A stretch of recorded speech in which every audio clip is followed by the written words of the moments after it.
Good morning, everyone. I want to talk with you today about business opportunity. Business opportunity that is provided by data, but also about challenges that it simultaneously creates.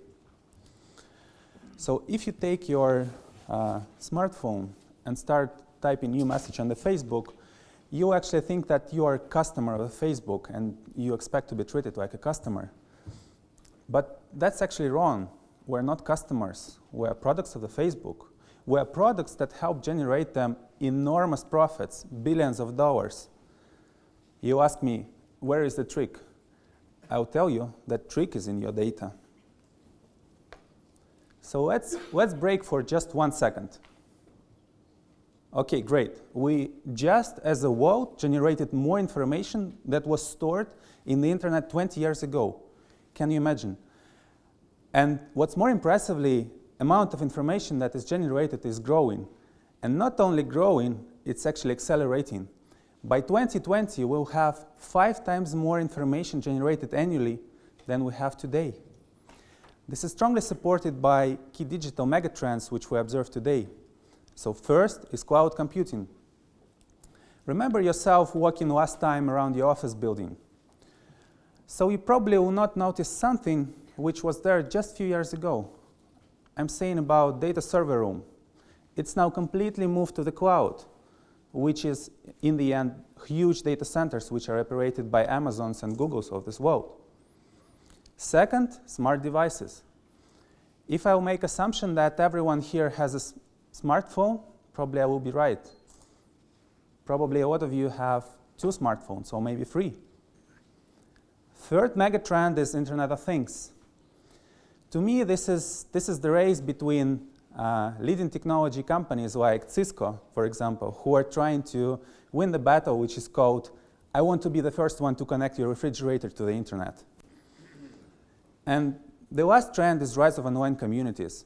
So every time when you go to the LinkedIn and start posting new job advertisements saying, I urgently need IMD MBA graduate to strengthen my team, you are actually creating more data. So today we talk not just about the data, we talk about big data.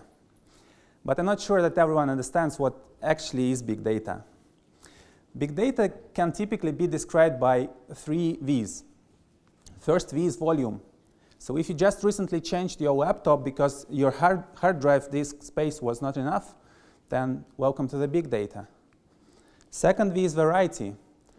Information that we get today comes from different sources, be this smartphones, be this social communities, or be this just your point of sales data. All this information needs to be aggregated and analyzed as a one piece, which is really challenging. And third V is velocity, which basically means speed with which we analyze the data. If I ask you, do you want to know results of the sales of your company today, or you can wait 1 month? You'll probably say, I want to know. But in our view, when people talk about big data, they forget about 4V, which is, for us, the most important one. It's value. So if you look at the amount of data which we can now properly analyze, it's just less than 1% of the data that is generated. Potential here is enormous. We can do 45 times more better job. We can get 45 times more insights from the data that is generated. So imagine that when you make a business decision, you are 45 times more comfortable with it. It's more data-driven, and you are taking less risk. And what's impressively, only 4% of companies are good in extracting value from big data. But what's interesting is that these companies are more likely to be top performers in their respective industries. These companies are more likely to take data-driven decisions. They are more likely to take these decisions faster. And they are more likely to execute these decisions as they were planned.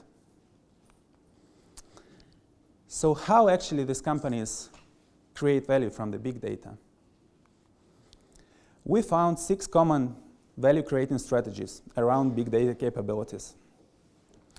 We structured them in the matrix with the axis of data availability, whether it's internal or external data, and decision level, whether it's operational decisions or strategic decisions. A lot of people think about big data and big data strategies only limiting themselves to the first quadrant of this matrix, saying that, oh, big data can bring a lot of operational improvements to my company. If you think like this, you're limiting yourself. If you get more data, external, then you can, for example, apply target marketing strategy in your company. But for us, more interesting was to think about how actually can big data help us make strategic decisions. And we found 4 common strategies here. First, you can increase efficiency of your CapEx allocation in your company. Or you can launch your products faster to the market. So imagine you found similar consumer patterns behavior in different geographies. Then with the help of big data, you can easily replicate the same products to the different locations, make it faster, and be more sure that this decision is right and that sales will pick up.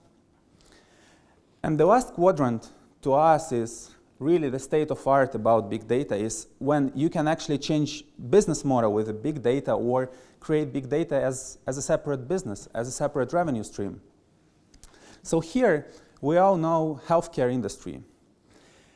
We think that tomorrow we'll see huge reduction in number of patients actually coming to the hospitals to get diagnosis, because they will have opportunity to make self-diagnosis at home and visit hospitals only when their doctors call them and say that, look, you need to get treatment.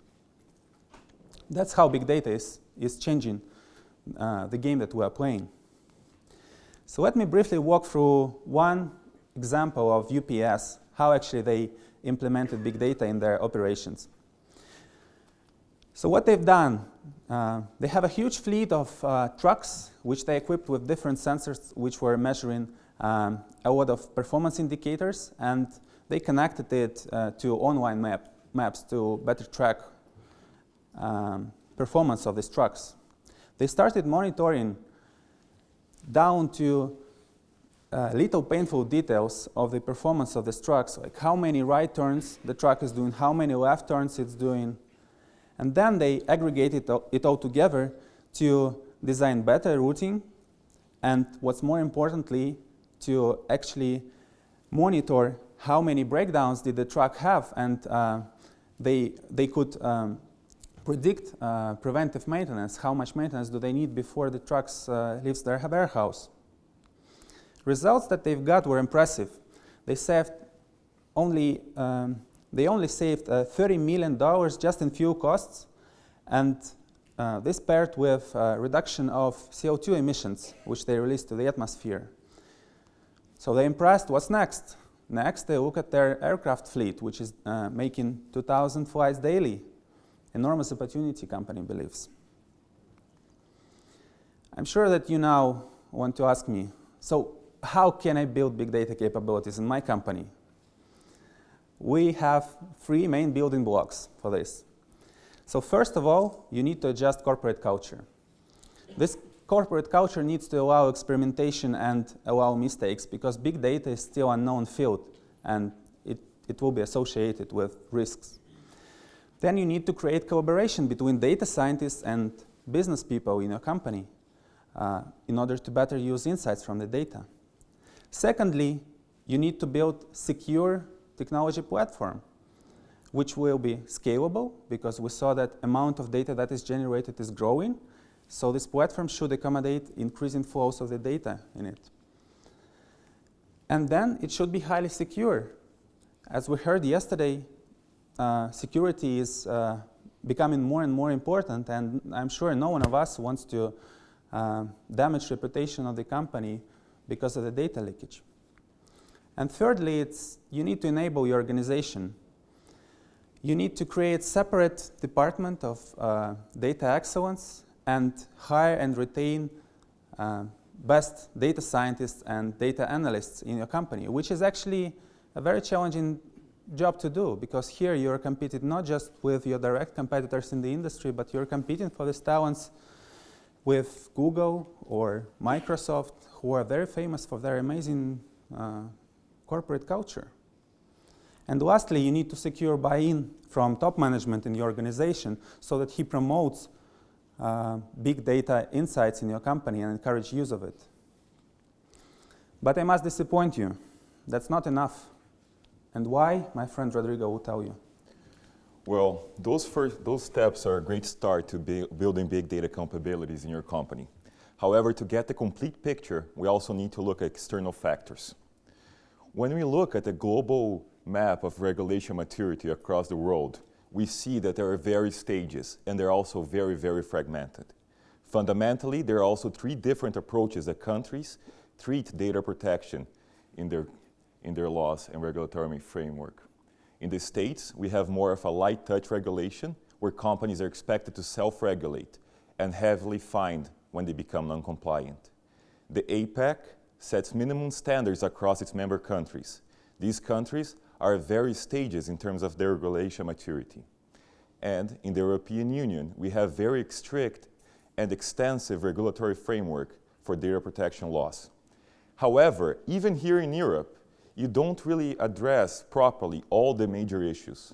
For example, the definition of personal data. What is personal data nowadays? Companies can buy information from various sources, and they can piece back the information together. And with enough data points, they try to point it back to a single individual. However, when they can point it back with, let's say, 90% certainty, is that personal data, or is it still anonymous? Because you need 100% certainty. The laws don't address these issues, and there are many more. Additionally, in this environment, is it still ethical for companies to anonymize your data and sell it to third parties without your written consent? These third parties will try to go and put the data together to point it back to you. When we look at headlines of major business publications, you can see that the tension between individuals and companies over data privacy and ownership is escalating in the last few years. Right now, here in Europe, there are 25,000 people getting together and trying to put a class action lawsuit against Facebook. Well, they allege and they claim that the company gathered data without their proper consent, and that Facebook sent information to the United States National Security Agency, which might breach European laws. Well, so, as you can see, the future is very complicated. And depending on where regulation, the concerns for data privacy, data ownership go, we can see three possible scenarios. The first of which we like to call digital Wild West. This is basically a continuation of what we have nowadays. In this scenario, governments and regulators are going to continue to lag behind technological advances. Individuals and companies are going to continue to struggle for data privacy and data ownership.